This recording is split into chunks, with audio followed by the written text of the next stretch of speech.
What's up, guys, and welcome back to another episode of Dream a Little, the podcast that's all about helping you feel confident about your ABDL side so that you can share it with that special person in your life.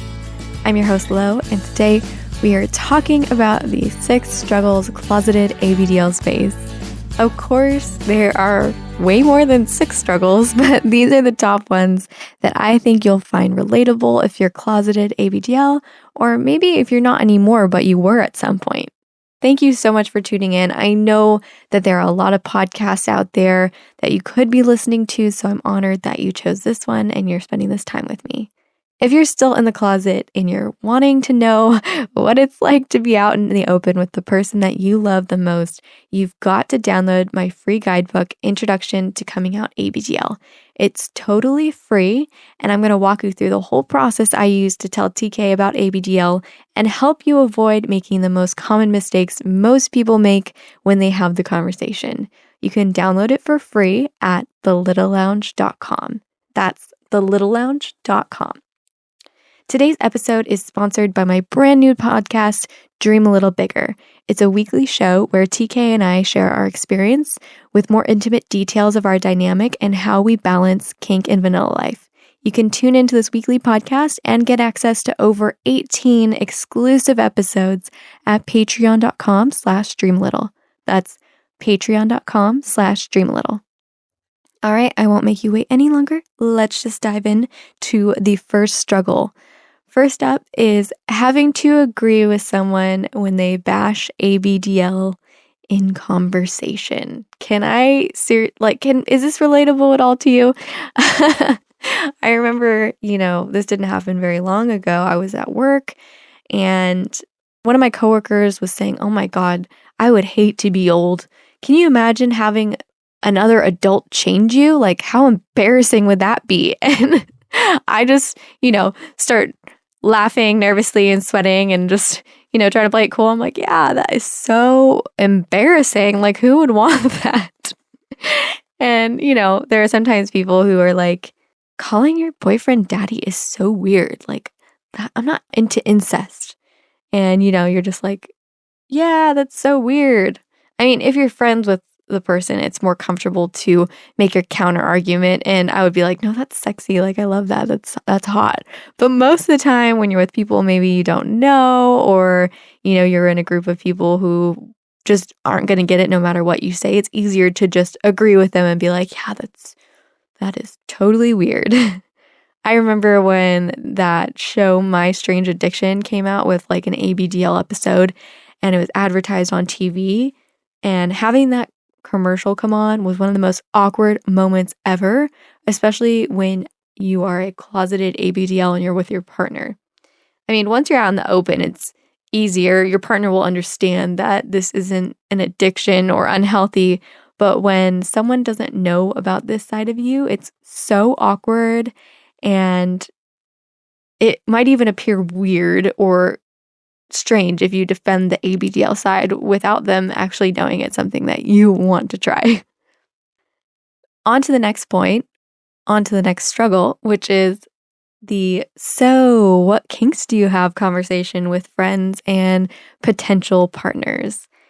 When I was younger, I always used to hope that I'd drop enough hints and it would be easy to figure out that who the people were that had an ABDL kink, and I honestly thought that it was more common than it is. I had no idea how many people were into this, of course. No one really does because most of us are closeted.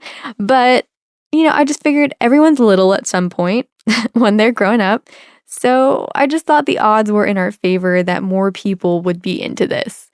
I remember even the first couple boyfriends I had, I would always just see these signs that they could be into ABDL, but really I think I was just projecting my own desires onto them. And the reason I was seeing these signs was because I was treating them a certain way, and usually I was being very motherly like and trying to like coax out their little side and encouraging that kind of behavior, and they were just kind of responding to that treatment. So none of those came to fruition. None of them, I don't think any of them were actually into ABDL, but, I never asked them. So maybe they were, who knows? The conversation, though, usually starts something like, with friends, it's usually like, "Hey, do you have any kinks?" And it's like, "Yeah, I'm super kinky." And they'll respond with like, "Oh yeah, me too. Like, I love wearing handcuffs during sex," and stuff like that. And at that point, I'm slowly realizing they may not really understand what I mean by kinky. So then I'll kind of test a little further and be like, "Oh yeah, I love handcuffs and I also love spanking." And to my surprise, sometimes people will respond and be like, "Oh, spanking, that's weird." And then the subject will usually get changed. I remember back when I was dating and single, I'd mention, on a date that I was into BDSM, and some people would be like, "BDS what?" And at that point, I knew that this probably wouldn't have a future in it. And there's always the struggle of, you know, I've been in the conversation when someone's like wanting to know what the kinks are, and I tell them, "Oh, I'm very private about it. I don't think you can handle knowing it." And they just pry and pry and pry, and suddenly it's like you have to tell them or else it's going to drive them crazy. And that's actually happened to me one time with one of my good girlfriends. She was like, at one point, she was just like, "Hey, I'm getting worried that this is something horrible, so please tell me." And eventually I did, and she was actually so relieved. She told me she didn't think it was weird at all, and she could see why I found it appealing. And sometimes people can surprise you.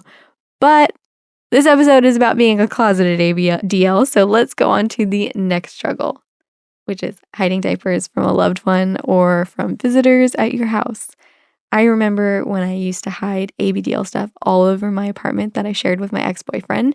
He didn't know about any of it, and one of my go-to spots was actually in the trunk of my car in a little backpack.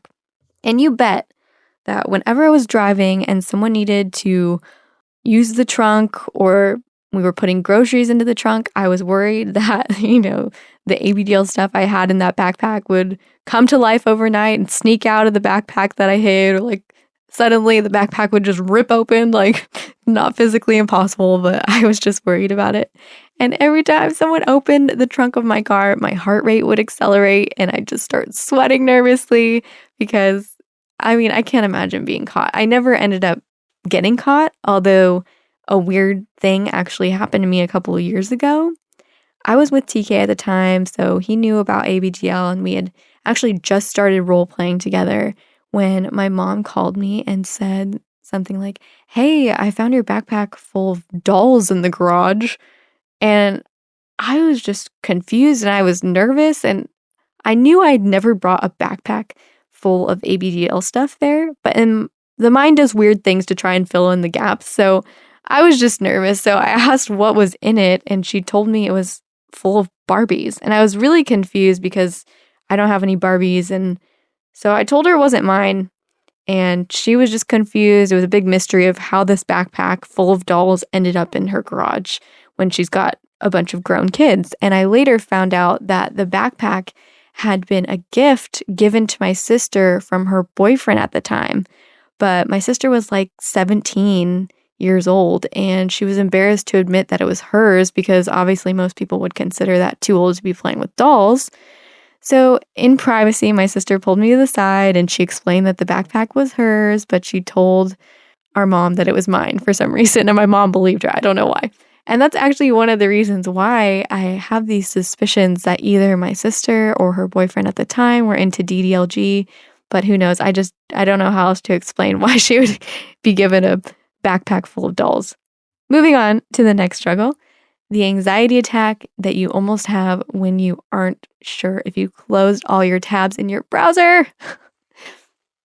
This one cuts deep because, whenever my ex would leave for the night or go to work, and I had some free time, I would always be on Tumblr browsing ABDL content, and I would worry that I left a browser open. But one night I actually did, and I didn't realize it till he came home and had my iPad in his hand. And he hadn't unlocked it yet, but you should have seen how I panicked. I tried to get it back from him, and my ex was really curious, and I could tell he really wanted to unlock it and opened it. But he actually, even though he refused to hand it back to me, he didn't actually open it because he wanted to respect my boundaries, and I'm so grateful for that. He wanted me to tell him without prying or digging, so he didn't end up finding out that night about ABDL, but that was such a close call. And, now that I'm out of the closet, I really don't have to worry about that because my fiance knows everything about me. And honestly, it's such a liberating feeling not having to stress about that. The next struggle is, when you're a closeted ABDL and you have plans with your friends, and then suddenly your house opens up for the night, your roommates leave, and you suddenly feel that desire to stay in. I mean, that's pretty self-explanatory, but when you live with roommates, private time is like gold. And there might be times when unexpectedly your roommates are gone for the night. And even though you have those plans, it's so tempting to just reschedule them and actually enjoy yourself without having to worry about being caught. So one of the things I will say is just make sure it's not happening too often and you don't cancel on the people who are important to you. That's just what I've learned over the years. When you cancel on people who are important to you, sometimes it can cause more stress than anything else. So, if it's just a little gathering or it's, not a big deal, it doesn't really matter, but just be sure you're not neglecting your social life to go into little space. And of course, the final struggle is the most obvious. When you're a closeted ABDL, it's very hard to open up to your significant other about your kink. And when you do open up, sometimes they just don't get it. And this has been the case for me a few different times, but most notably with my ex. And this is probably because the way I went about it. The conversation ended up being so emotionally draining and awkward because I hadn't fully accepted myself. So when I finally opened up and he was confused about it, I just got insecure and I insisted we drop the topic and not talk about it anymore. And I'd say, the first time opening up is always the hardest. And it's not that later on it gets any easier, but you just get more confident when you realize that rejection isn't really the worst thing in the world and you'll survive it. When you aren't rejected for it and you just have this thing, you imagine how the conversation will go in your head.